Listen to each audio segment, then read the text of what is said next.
भारतीय संघ आणि न्यूझीलंड संघाचं पहिल्यांदा एका माफक तत्वावरती कौतुक करायला पाहिजे. कामगिरीत आयसीसी टुर्नामेंटच्या सातत्य आहे, हे पहिलं कबूल करायला लागेल.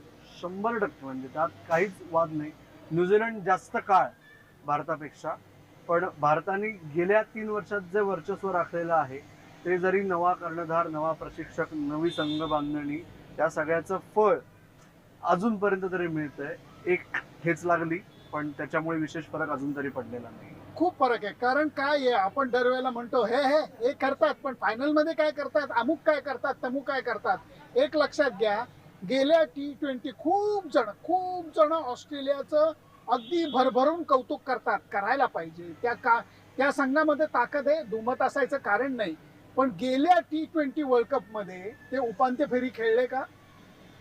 नाहीच. या T20 वर्ल्ड कप मध्ये उपांत्य फेरी खेळलेत का? नाही. हे